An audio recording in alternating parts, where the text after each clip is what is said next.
a significant Muslim population in this area? Yes, I think there's probably a number of Muslims who, in the beginning, saw the vision and tried to be a part of the vision, either relocating to the area, either doing business in the area, or made the masjid their masjid of choice to support their Islamic and their religious beliefs. Mm-hmm. So they brought their families. So either they were practicing in the masjid in the area, they were working in the area, they were living in the area. So from that perspective, it was a significant amount of increased Muslim participation as a result of what's going on. I would think that physically in the area, there probably a significant amount of Muslims living in many of the housing that we've built, although we've never kind of pushed for it because we're restricted from using public dollars. In many cases, we use public dollars for some of the housing to relegate that housing specifically for Muslims. Mm-hmm. We just let Muslims know what we were doing, right. and as a result, Muslims participated. But I think that the general belief, I think, by most people, and specifically non-Muslims, is that this was being spearheaded by Muslims.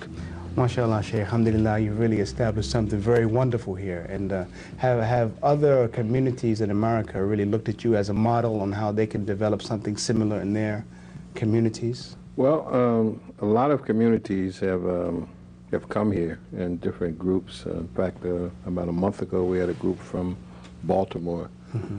that came to see exactly what we were doing.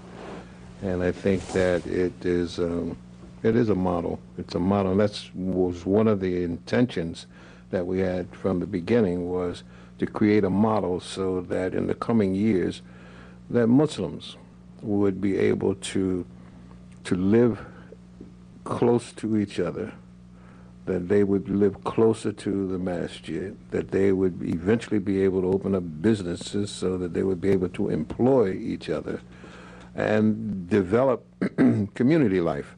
And I think that is nothing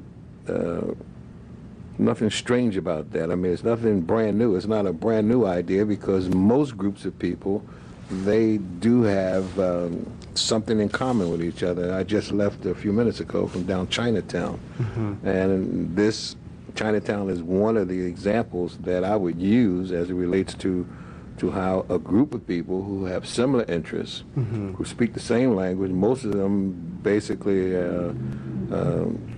have the same religious affiliation, and they all have different beliefs and so forth and whatever, but they do have something in common, and that is their natural and cultural heritage. Mm-hmm. And they created something known as Chinatown, which has become not only an attraction to the city, but you have a Chinatown just about in every major city all over the world. Right, but Sheikh Luqman, let me ask you, as far as you said, the city of Philadelphia, has the city of Philadelphia acknowledged your efforts here and the things you've done in this community?